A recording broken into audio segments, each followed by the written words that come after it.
Now, let me just say to those of you in that section over there, if you can't see the screen, you're going to miss the most important part of the conversation. So you may want to move over at least one section. Okay. Have we got your attention already? I thought that was a pretty cool opening slide. So we're glad to be here with you this morning. So Deborah? Thank you. I was thinking when, am I sound all right? Okay. I was thinking when Jessica was introducing us that I recently, back in Marin County where I live in California, was asked to make some introductions of someone who is a very prolific woman feminist writer. And when I got up to introduce her to this very large crowd, she's published like 20 books. Jean Shinoda Bowl, and some of you may have heard of her or read some of her stuff. I got up and I said, okay, I'm going to read you just a few short quotes. And what I did is I pulled some quotes from Twitter and Facebook that she had said. So it had the most bizarre sets of statements. But I thought that's a fun way to kind of introduce someone of note. It really colors them. So Grady Parsons would be, go orange, something like that. We have left on the pews of this center aisle, moving outward, a little thing of Post-it notes. And because we are somewhat interactive, but not highly tech in this crowd, we don't have a live streaming Twitter feed. We know that a lot of you are tweeting today, and that's terrific. And a lot of people who are watching us from the distance are too. And we want that feed to continue because it works its way into our talk at several points. But we also want to go to low tech. And so after we're finished here, we're going to have things that you have put on the Post-its slapped up on some posters so that everyone can share those ideas that have begun to emerge from here. So you'll get a little bit of low-tech instruction later on for that. I should say where that area is. If you've been out in the reception area and you've seen the lovely freestanding wall that has a fireplace, if you go to the other side of that wall, there's a hallway, and that's where the posters that you'll see in our slideshow will appear. Now, I know you've had this happen to you before. You're reading the lectionary text maybe for the coming Sunday, and you're reading a text that you've read a lot of times before. There's nothing new there, you think. And then suddenly the Holy Spirit jumps up and hits you upside the head with a 2x4 and shows you something in that text that you have never seen before. Well, that happened to me recently with a text that we preached it a few months ago, and it was about Jesus and the 12 after they have entered into Jerusalem, and they are on the Temple Mount. And being the country rubes that the disciples are, they're going around and craning up and looking at all the beautiful buildings, and they comment especially on the temple.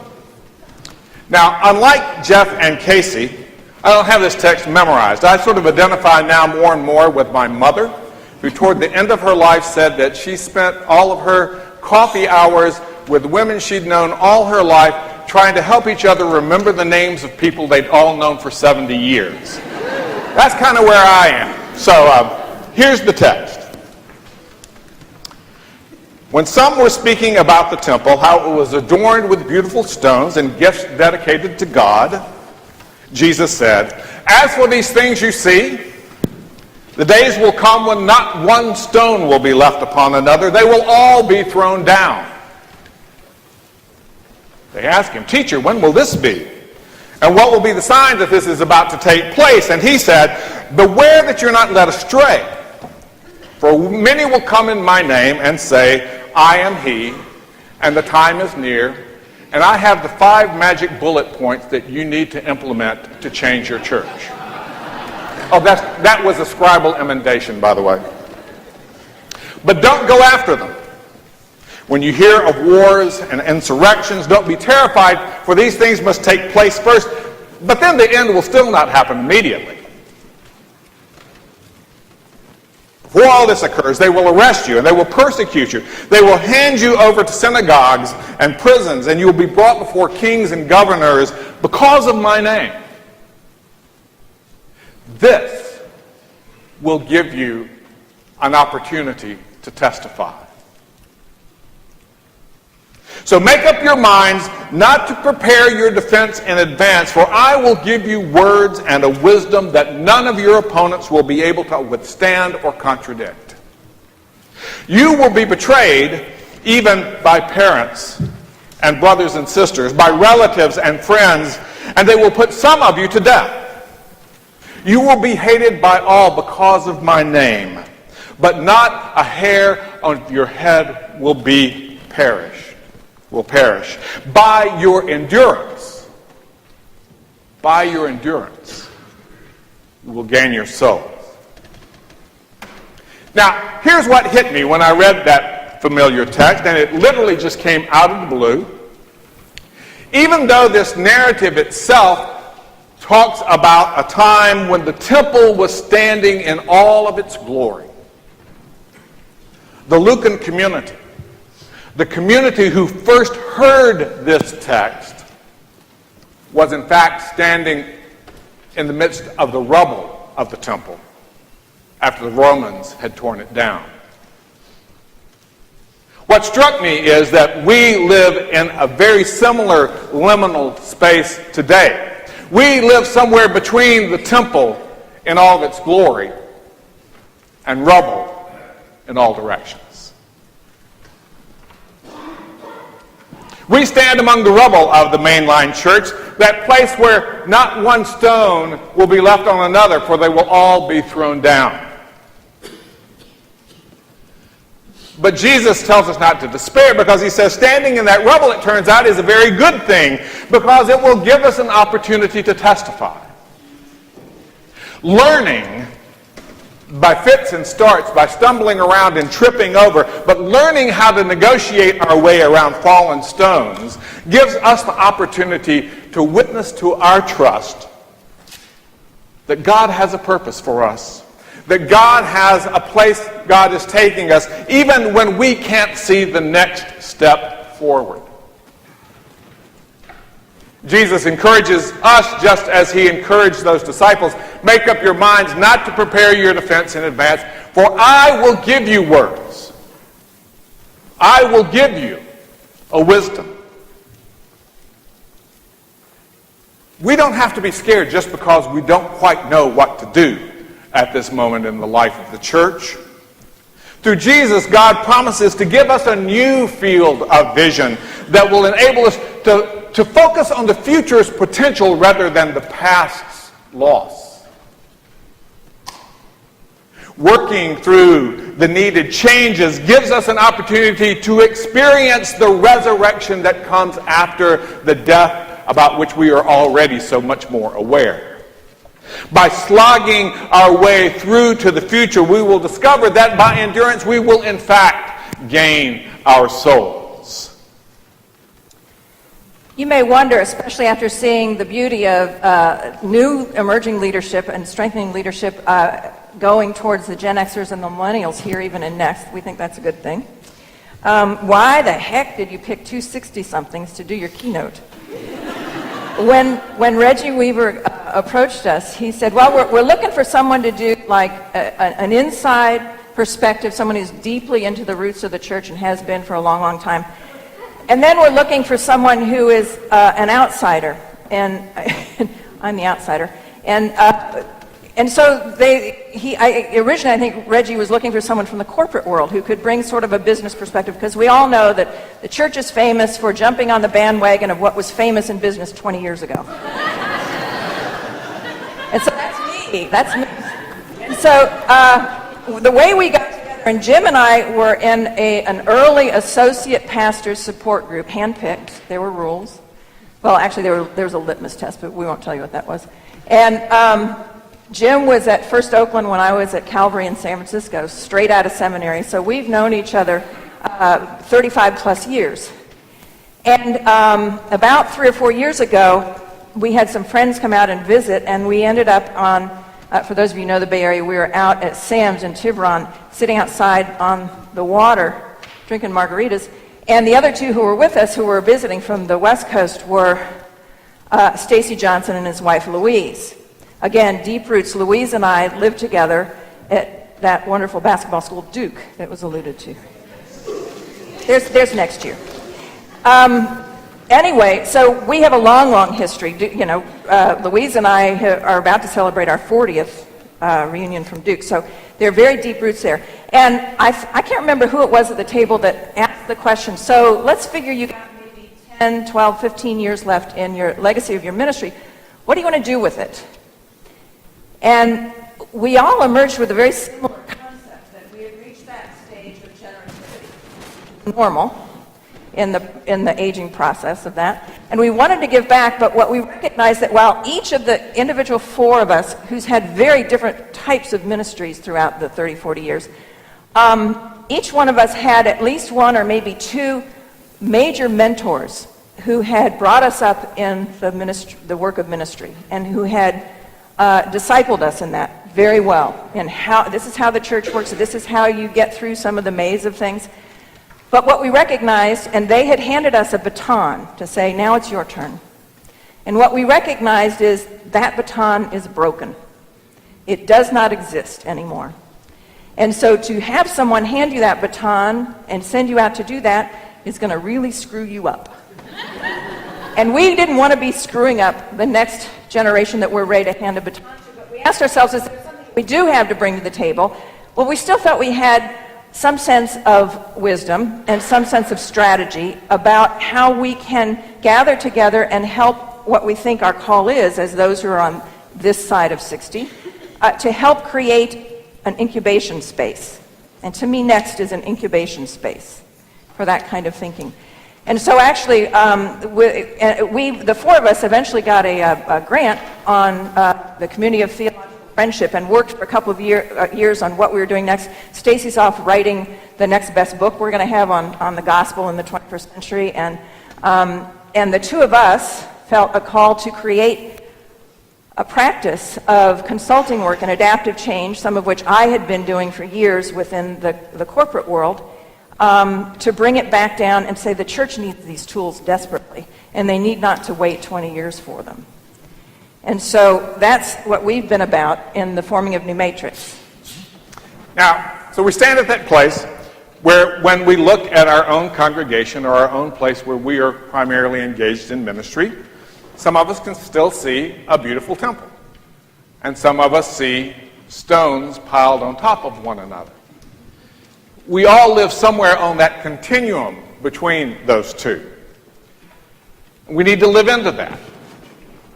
When I was the pastor in a Second Presbyterian Church in Nashville, I was having a conversation with the pastor of the biggest and the wealthiest United Methodist Church in Nashville. And Nashville's sort of a United Methodist place, so that means something. And they had just had Tom Bandy, some of you may have read some of Tom's books, had come in and done a week's worth of consulting with them, had visited with their administrative council, had talked with all their small groups, and was going to go away now and write his report and send it back to them. But they met with the leadership of the church the last night he was in town. And one of the leaders said to him, well, Mr. Bandy, we know we're going to get your report eventually, but can you give us some quick impressions? I mean, is there some sense, early sense, kind of about where we are and what we need to do? And Tom thought for a second. He said, well, sure. He said, if the only thing you care about is whether there will be someone here to bury you when you die, you don't need to do a damn thing. However, if you want there to be a community of faithful followers of Jesus Christ on this corner 100 years from now, you already need to be rethinking everything you are doing. That's the moment in which we stand. So by way of background of our stories, Jessica told you that I started out in the pastorate in San Francisco, and then I went back to work on a PhD in historical theology, and then Randy Taylor, when he was president of SFTS, snatched me up and made me a development director there.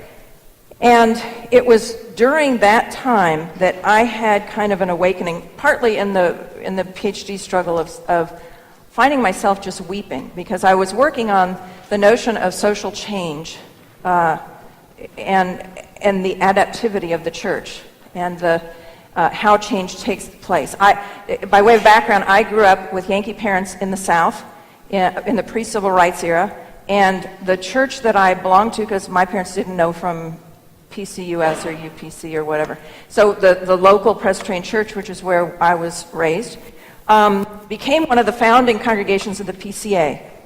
And when I was in college at Duke as a religion major is when the split started to occur. And I had been joyfully sending papers and stuff back to my youth minister, whom I adored, saying, I discovered somebody amazing, Karl Barth. And of course, and I had to twist the arm of Bob Osborne at Duke religion department and say, he said, I haven't taught Barth in years. I said, you got to teach Barth because I'm coming at it from the right and I can't get to the other side unless I go through Barth. And I'm eager to go to Paul Lehman and some other things that are over here. So anyway, the long and short of it is, you may remember the Supreme Court that, a church that wanted to leave could have its title to its property if they had an unanimous vote. That was the deal then. And this is a 2,000-member church, and they had this young upstart woman at college who voted not to secede. And so they brought me up and talked to me about several of the papers I'd written on a spring break when I was down there, and they finally voted and decided to censure me for a year so they could have a vote and get a unanimous opinion. And that was my entrance paper to seminary at SFTS. I said, I don't have a home church to tell you that is going to applaud my coming here. Here's why. Anyway, I will say, I had the deep-rootedness of practically every hymn that maybe theologically sucks, but you still love that hymn, still in my bones. And I had the DNA that was par excellence of being discipled. And we've lost a lot of that somewhere along the way in that shift. But what I did when I went to Calvary, which was my first post, big city church, a lot of hunger for growth in the adult education area and in spiritual. We didn't use the word spiritual development then or discernment really so much. It was kind of early for that. But what I found is they wouldn't come out to meetings of the church. So what I said, well, go to them for heaven's sakes. Go to them. And so we got a conference room at the top of the B of A building in San Francisco, became available to us, and I would hold brown bag lunches everywhere from the then president of the board of Bank of America, you Charlotte folks stole that bank from us, over to bicycle messengers that worked the financial district delivering things. And it'd be a regular brown bag lunch, and we would study scripture. It started with a Lenten series. It got built on after that. More and more people were hungry. People who were completely unchurched showed up. People from other denominations and other religions showed up for this thing. There was a hunger. It got built. And it was on that platform on which, when I was finished working at the seminary and I wanted to sort of do the next phase, what I felt called back to was that hunger for discipleship and that sense of going to where the people are. And I hung out a shingle as a corporate chaplain, and I have people all the time saying, what the heck is that? And how can I be one? And there is a very conservative version of that exists in Texas. I wasn't the right gender to be a part of that union. But what it has meant for us is in the Bay Area, I mean, I'm working with Sufis and Hindus and Jews and Buddhists and everybody in the world because, let's face it, Northern California is big on spiritual but not religious. And the point is, of the two of us, is that we were birthed into ministry after ordination in that environment. The Bay Area has been post-Christendom for 4 decades already. And a lot of what those of us who've been on the West Coast feel sort of is like, you need to understand we have been living there in that contested space. And so the corporate chaplaincy that I've worked with, I've been blessed. There are some enormously creative companies in the Bay Area, and some of my main ones have been Lucasfilm, makers of Star Wars and other things, Google, whom I know you've heard of, and Kaiser Permanente, which is the largest nonprofit healthcare organization in the West. So that's my basis of where I was. Well, my entry into the world of what I now know to call adaptive change, of course we didn't have any of that language back when this happened, was when I was a pastor and then co-pastor with Mary Lynn Tobin of the Community Presbyterian Church in Davis, California, out in the Central Valley near Sacramento. And it was a church that was doing well, but we realized things weren't working as well as they used to. And kind of the way we had all learned how to do church growing up in the 50s, 60s, and even 70s just wasn't quite cutting it anymore. The first thing, of course, that we were attempted to do was start to try to tweak around the edges to do what we would now call technical changes. Try a different form of youth ministry. Get a different Sunday school curriculum. All those things that we say, if we just sort of take this piece out and insert a new and improved piece, everything will be okay. But it wasn't okay. And we knew that in our guts. So we finally realized that what we were dealing with was one of those demons that Jesus tells you can only be driven out by prayer. You know those demons. And so we began to pray. Pretty open-handedly. Literally. We were very much into bodily prayer at that point. So we would pray open-handedly. First in the staff, and then in the session, and then in the congregation. Just to say, God, we don't know what to do. We just don't know what to do. We know there's something we need to be doing. We sense the urgency in our bowels. It really was connected below the neck and down through the gut. We knew we needed to do something different, but we didn't have the slightest idea what to do. So you're going to need to show us, God. Give us hints and intimations. Give us a word and some wisdom so that we might see a way forward. That was our way. Just praying open-handedly was our way of getting up in the balcony, as Heifetz would say, and beginning to notice not what our congregation was doing down on the dance floor, but the steps that God was already leading us into together. And so each of us on our own paths was led to begin a real process of experimenting and taking risks. And those are two of the hallmarks of what adaptive change requires when you exercise those muscles. We have a tool that we've used along the way, and God forbid that anyone thinks adaptive change. If anyone comes into your neighborhood and says they're going to teach you about adaptive change and brings a program or a set something or other, send them out the door. Because it is about not knowing. It's not about knowing.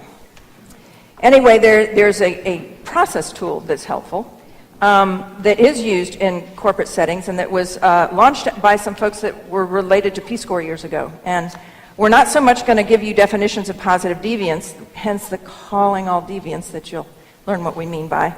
But we're going to share with you a couple of narratives from the secular world to begin to let you help understand the step, what it feels like to walk in the world of positive deviance theory. And this tool, what we love about it is that it is theologically neutral. We could go to friends in the fellowship. I would bet there'd be people in Echo who would love to use this tool for their growth in the work of the kingdom of God as well. And what we as Presbyterians know is that this is right up the alley of Reformed thought. Reformed and always reforming. It is a tool that gives us, we hope, some reason not just to move ahead, as we so eloquently heard in the sermon today, of going where we are sent, doing the business of God, but that also, in terms of our own home group, it might give some of our churches reason to stay. So, I'm an old chemical engineer, so if any of you have some crude oil you want catalytically cracked, see me during the break. But every once in a while I like to return to my engineering roots, so we're going to geek out for a moment and we're going to look at a bell curve. Now, if you've ever taken a course in statistics or you've done a sociological study and you begin to plot the data of people's responses, you know you usually get a curve something like this, where most of the responses from people kind of come in that tall section at the center, but it sort of trails out in both directions to smaller numbers. Now, if you're in an era of technical change, where you want to be kind of concentrating your vision as you look at this is, follow my laser pointer, right up there, at the peak of the curve, at that place where lives those things we call best practices. Best practices are a wonderful friend for you in a time of technical change. When you know how to do things, you just need to know how to do it the best. But when you're in a period of adaptive change, which we are, best practices can actually slip into becoming your nemesis, because best practices tell you about what worked best in a church that no longer exists, or is at least quickly fading from view. Some of you, if you were around 2 years ago at Dallas when Stacy Johnson was speaking and introducing adaptive change concepts and hyphens to many of you for the first time, and you thought, okay, get up on the balcony, I got that piece, I don't really know what it means. But what he did to make it very human and very accessible is to say, technical change is when you break your ankle and you have to adapt for a period of change, but you kind of learn how to get along and what to do with the crutches and here and everything. Adaptive change is when you lose a leg. And we're in that phase. We've lost the leg. But we can adapt. And we can learn how to live with what we have when we look at it, some of us, the rubble that we see. Now, some of you may have either in college or in seminary taken a course on deviance theory. And if you did, you know that you were looking at populations like prison inmates and gang members and drug dealers. What you were in fact looking at were this area of the bell curve out here, sort of 2 to 3 standard deviations from the norm in the negative direction. But that's just called, it's not called negative deviance theory, it's just called deviance theory. However, what we want to focus on is this section of the curve that's 2 to 3 standard deviations from the norm in the positive direction. Because out in this area, when you're facing adaptive challenges, here's one of the main things we want you to take away with from today.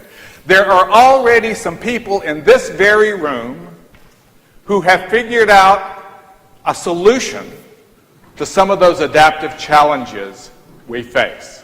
Not many of us, but 1 or 2. They're the folks that are out there ahead of the curve. They're the outliers within the life of the church.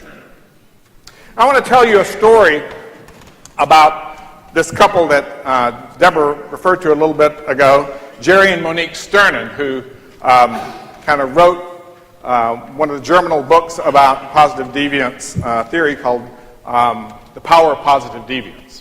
They were old Peace Corps workers, and as the Vietnam War ended, for some strange reason, there was a government official in Hanoi that invited them to come into Vietnam. They were sort of community health specialists to come in and work in some of their poorer villages to help them deal with the issue of infant malnutrition, infant mortality, which was taking a huge toll in the post-war population.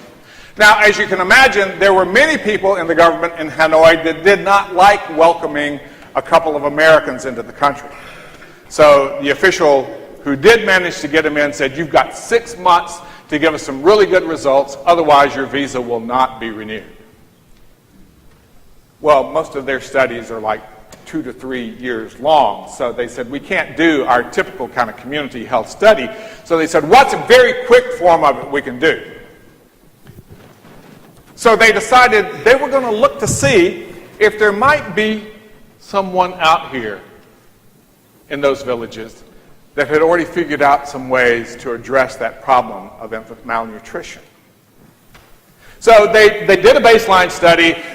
They went out into all these villages. They found quickly, as you might expect, that the mothers were kind of the key people to talk with when talking about the health of their babies.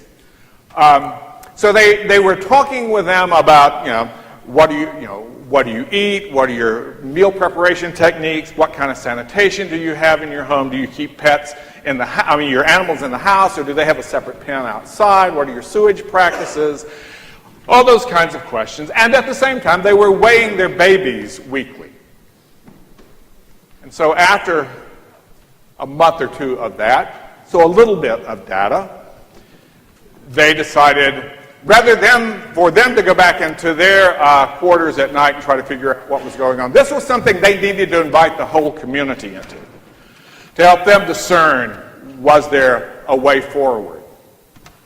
And so they kind of took that data that they had developed, because I have to say these villagers were very pessimistic. There had been NGOs that had come in the past done feeding programs, but as soon as they pulled out and that extra source of protein went away, the weight dropped immediately afterwards. So they didn't really think anything was going to change.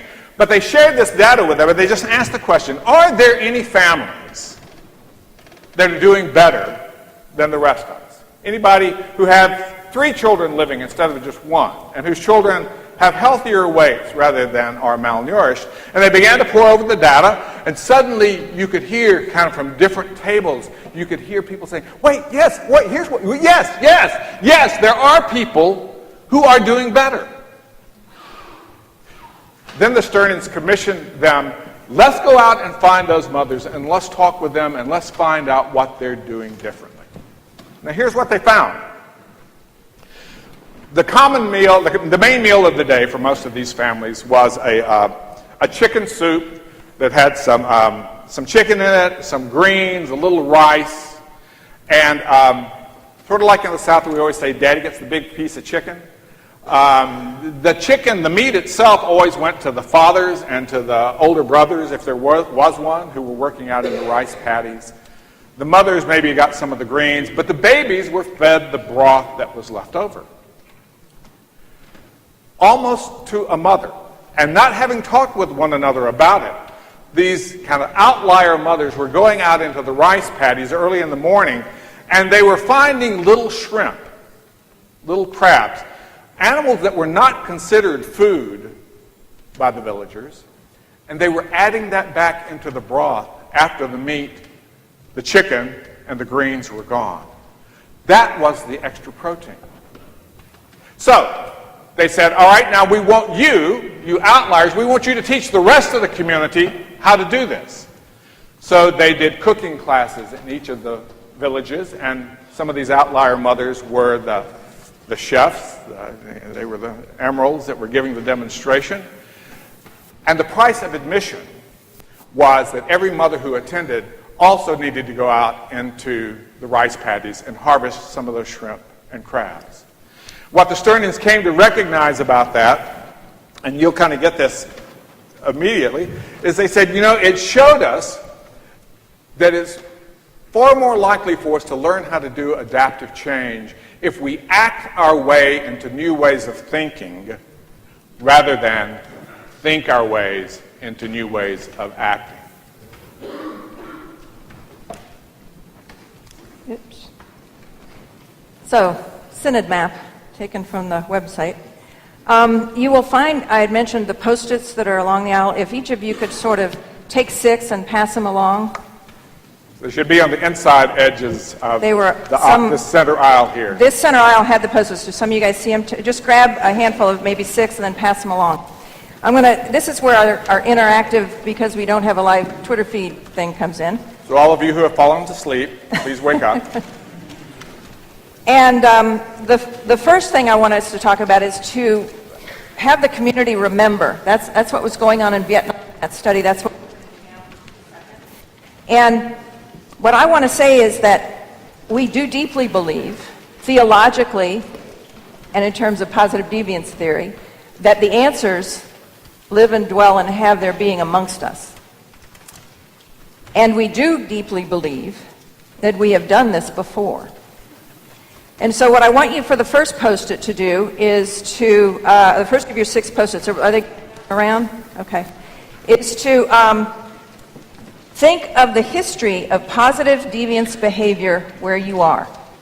In your presbytery, could be in your church, but in your presbytery especially, we want to do the 6x6 kind of thing.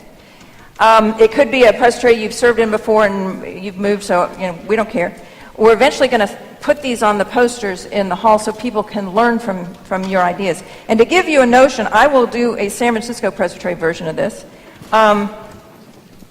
There are 3 that I particularly think of that were completely positive deviance, or what the UK and now the US will call fresh expressions of church. You've heard fresh expressions.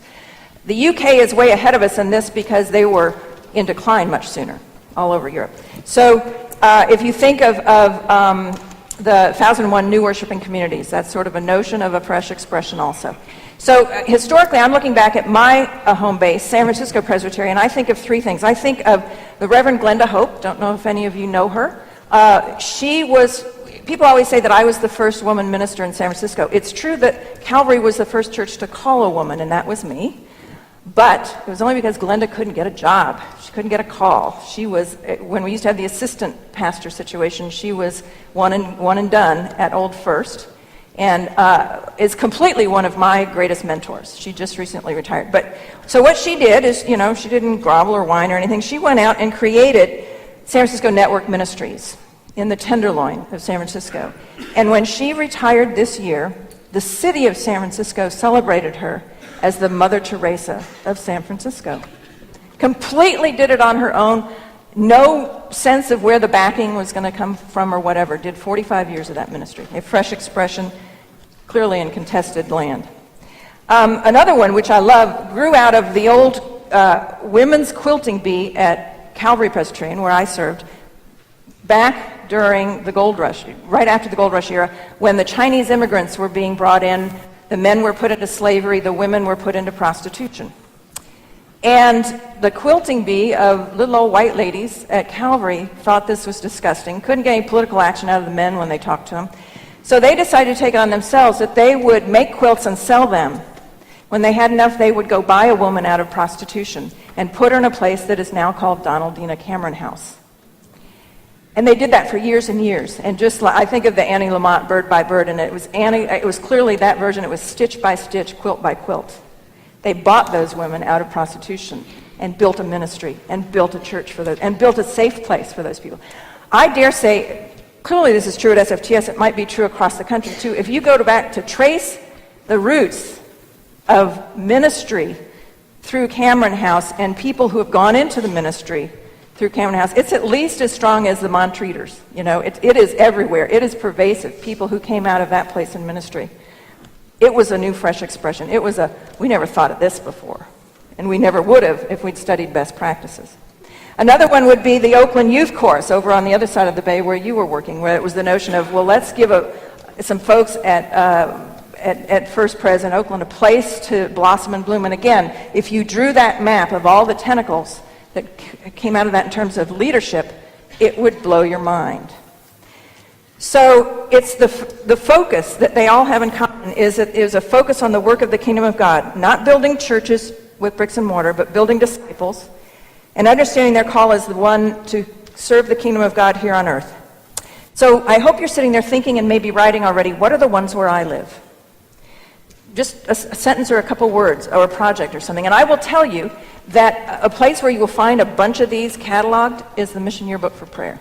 Filled with them, absolutely filled with them. And yet we kind of take it for granted, like, oh yeah, this is always here.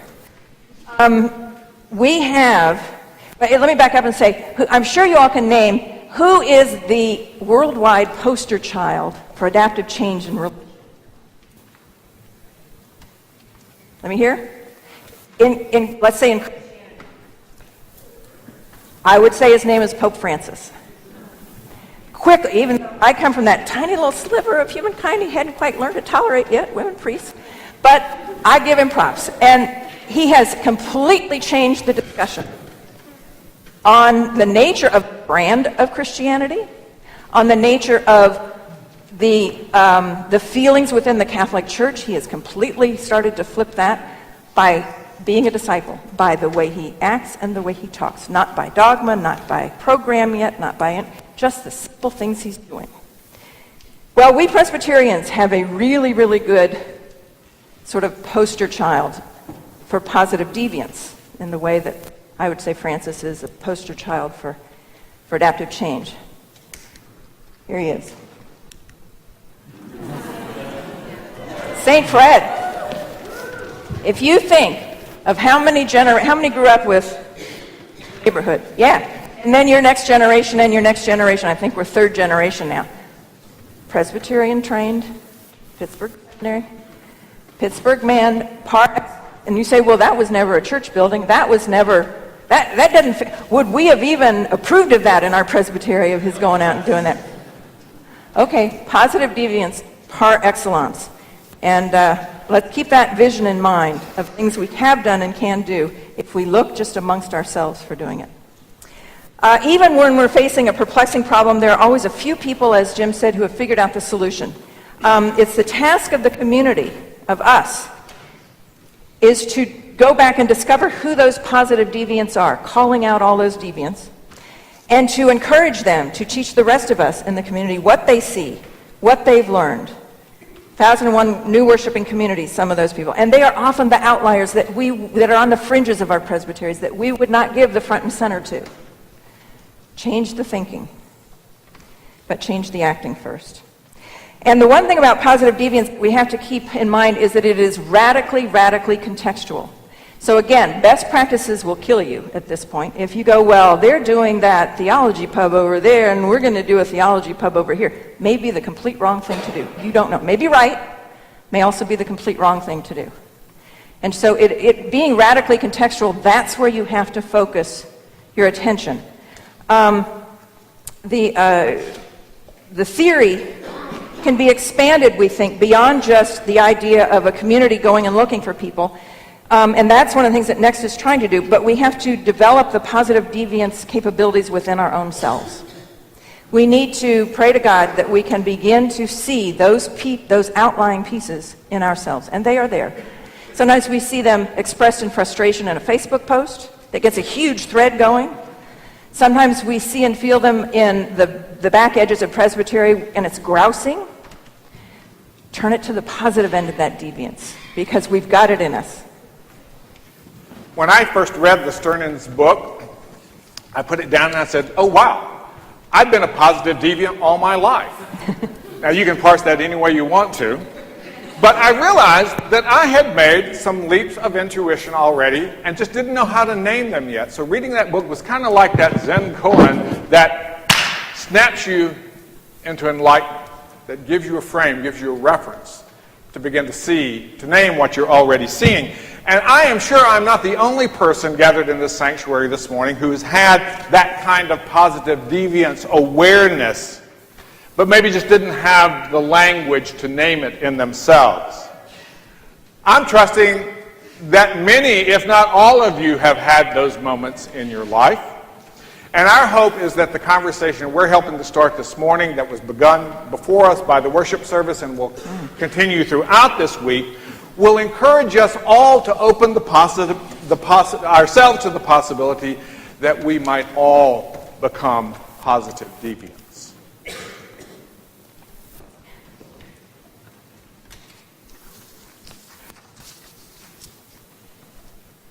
Okay, we're going to go back to the Post-its again, and I'm going to use an exercise with you that I've used before.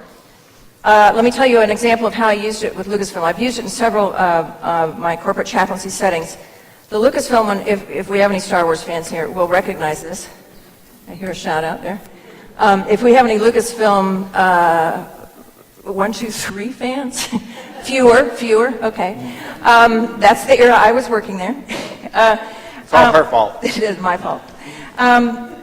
It's an exercise we call Animal Farm. But to give you a background of it, the adaptive change that I was faced with at Lucas was, as you may know, that there's a big time period between the first set of Star Wars films and the next 3. And it was mostly because George went to work. He had a sense in himself of a new way to do things in terms of special effects and stuff. And so he put all his money and all his energy into that. Well, he bumped up into one day where he had to make it clear to all these, the world's greatest puppeteers and map painters worked for George. Anyone would die to work for George in that period because he was doing the best work out there. And he had to come to them and he had to say, we're going digital. Oh my God. The depression that set in, the fear, the mistrust, the anger. You have people who had put their whole lives into, many of them into an art school background, who thought, damn, I get to be an artist for a living and I'm actually making money at it. Coming to the point of thinking, I don't know how to do that. The puppeteers were scared to death that their careers were over. So my job was to go in and start to work with them on their feeling levels of what they were processing, on their sense of call, and reinforcing their sense of call, and then coming back around to say, don't you understand? And what we found out is, George has many blind spots. Thank you, George. One of the clear ones was he said, he forgot to say something to them. He forgot to tell them that, well, of course, it makes more sense to him to teach an artist how to use a new tool called a computer than to teach a computer geek how to be a friggin' artist. And of course, he was going to pour all of his money and all of his resources into teaching them and taking them there by the hand. But that was a big adaptive change.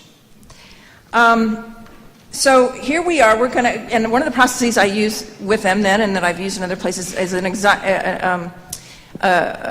that I call Animal Farm. Someone told me I should call it Noah. I am staying away from the word Noah these days. Let me just tell you real quickly why we think it's important for us to do this is because we really live at a Polaroid moment in the life of the church. You remember that Polaroid technology when you went to that party and someone took a picture and then you all crowded around it to watch. First the yellow came up, and then I think the red came up, and then the blue, and finally the black outlines. And now you can do all sorts of things with them. But what a fascinating thing that was to watch that image emerge. The Holy Spirit has just taken a Polaroid picture of the postmodern, post-Christendom church. And we're all crowding around to watch that image as it emerges. But here's what we need to understand. We don't have the luxury of waiting for that image to fully form before we begin to try things, before we begin to trust the Spirit to show us something, before we begin to experiment. It's going to be important for us to do that, to trust our intuition, because that's one of those ways we're going to fill in those pieces in the image, is by trusting our intuition. Thank you. And so we want to call forth out of you now with the Post-its again. Your sense of imagination, you are ordained to it. Let's pull it out of the hip pocket and use it today. Your intuition, if you have it. The rules of positive deviance work and adaptive change is radical honesty, transparency, and risk is necessary. And the willingness to risk and fail, we'll talk about that a little later, are completely crucial. So again, with the Post-its, we'll launch into it, and I'll try to save some time. I'm going to go through these very quickly so that we can maybe give some time back to the agenda. Here's the first one.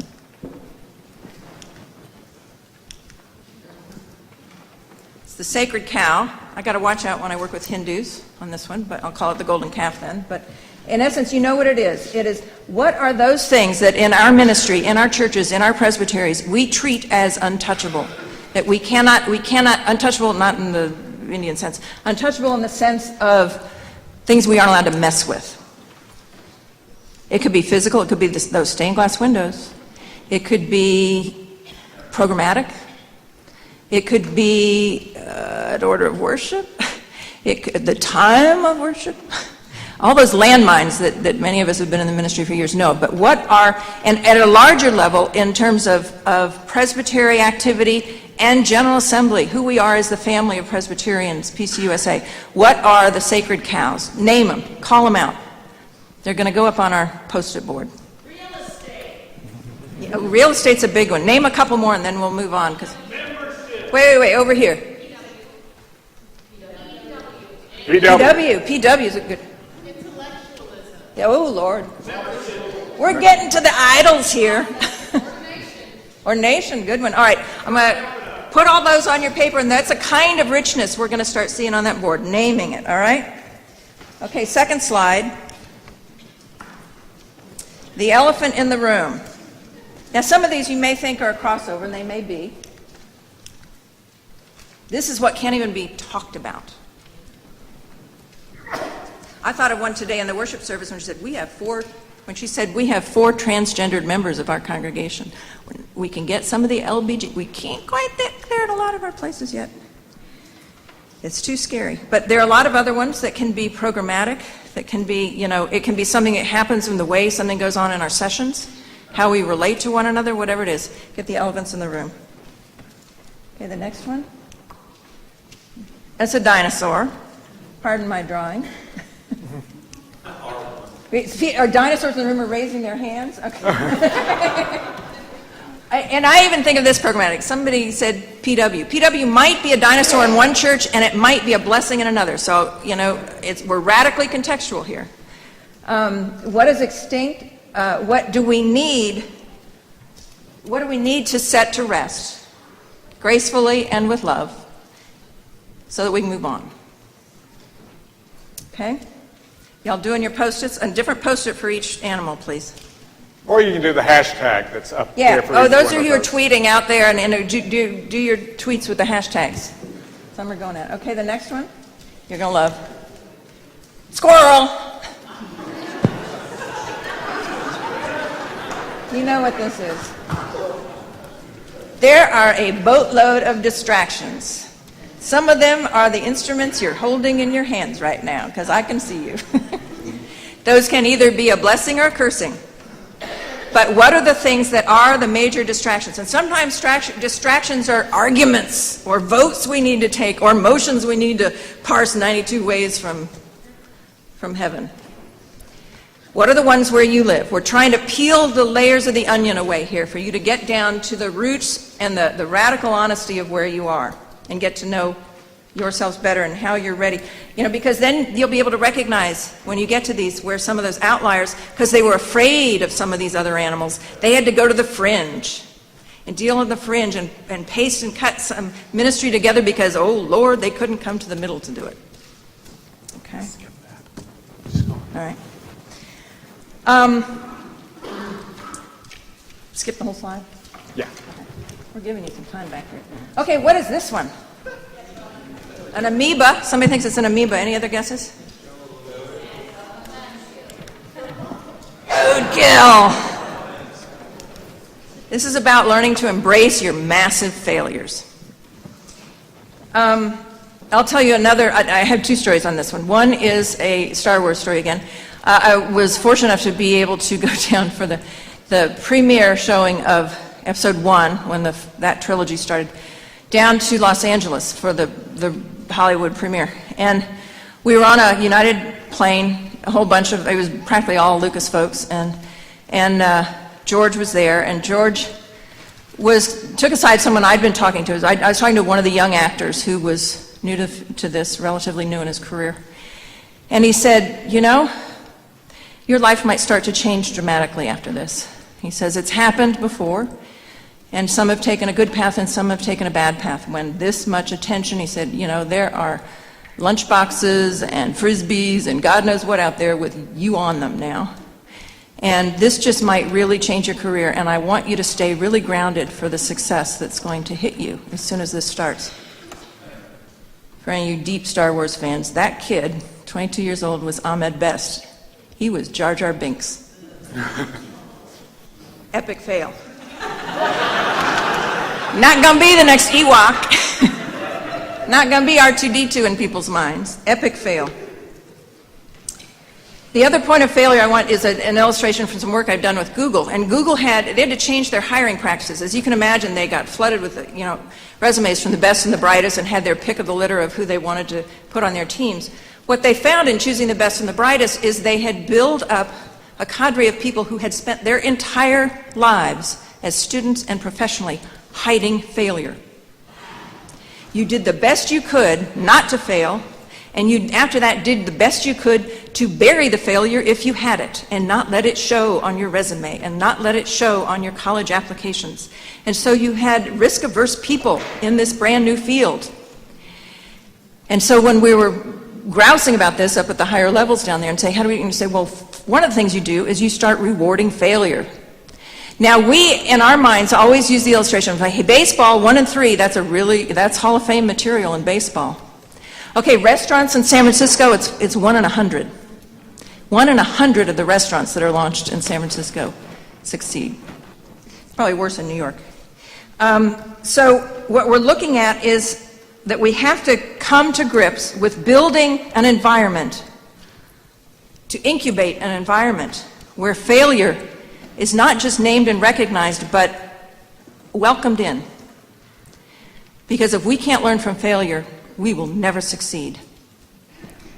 Who was it that you were quoting about the alternative definition for failure? Oh, well, someone was tweeting or posting from, I think it was Frank Yamada. Frank, I know you're here somewhere. So I'll give this to you whether it was you or not. Claim it. He spoke last year about failure at next But was tweeting from or posting from the Fresh Expressions gathering that just happened in Virginia this week. And the tweet was, "There are no failures, there is only feedback." What we mean by that is the only bad failure is a failure from which you learn nothing. If you commit yourself to take great risk, knowing that occasionally, maybe more than occasionally, you will fail, but that you are going to learn from your failure what didn't work so that you can now begin to explore what else the Spirit is showing to you, then that's something to put on your resume and in your dossier. And we've had a history in this church of ours of putting black marks, visible or invisible, on people's careers. If they went and they tried in good faith for something to work, and it went bust for some reason, whisper around about that, being asked for recommendations or giving recommendations. And so we need to change that behavior of ours. We need to change that notion that, and any good scientist knows this, who's running down a path 90 miles an hour to develop a new drug or a new treatment procedure or something like that. You look for the failures because at least you have a definite no. And without the definite no's, we never get to the yeses. And so, Thomas Edison failed 3,000 times to make a light bulb. A little patience here. But also a little environment where it's safe to do it. And the only failure that's not safe is the one that won't be acknowledged. The only failure that you must not let go by is the one that we don't learn collectively from. But the only way we can learn from them collectively is if we make a space where it's safe for the individuals to talk about how it has happened. And for us to say, yeah, we're a community of grace. You have just added to our wisdom. All right. I'm beginning to feel like Winnie the Pooh. My tummy's getting a little rumbly. So we're just going to give you a couple of things that we want you to sort of take away with you from this conversation. First of all, trust that positive deviant space moment within yourself. Allowing yourself especially to be open to intuition, because I think that's probably where the Spirit is going to whisper to us first. It's not going to be a head first thing. It's going to be something that arises from the heart and finally gets to the head. And then start noticing and naming and calling out the other positive deviants around you. Give them a name for the process they're going through and tell them how good it is for them and for the church. We have to remember that we live in a bubble sometimes. I wrote a post for Next a while back where I talked about the Diana Butler vastness of our being. And we get that world, many of us, but there's not a layer too many concentric circles out where they do. And yet they could. I mean, we have people in our churches who could understand that. But watch the language we use, watch the presumptions that we make, watch for the arrogance that can creep in when you think, I have got this thing figured out. Because that's going to kill us. But start hanging out with the folks on the fringe. Start celebrating the people that are on the edge whose thinking is completely other. And then this is the place where I go to every time. Nothing is going to come down from on high. That's not the moment we live in the life of the church. Whatever the Spirit is doing in the church today is happening at the ground level and is bubbling up from below. Because it's bubbling up from below, we need to begin to name it for each other and discern the common features we're seeing in what the Spirit is trying to show the church today. So the positive deviance that is in our DNA is that we are reformed and always reforming in the best sense of that phrase. And we need to celebrate it in our polity, and we need to celebrate it in our conversation, and we need to celebrate it in embracing the Spirit which is so scarily unknown.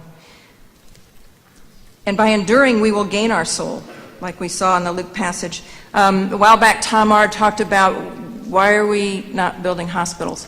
Well, we built hospitals and we built universities, and those were the things we were called to as positive deviants in their day, to get them done and to get them in the building of a new nation. And boy, we have a great rep still for that.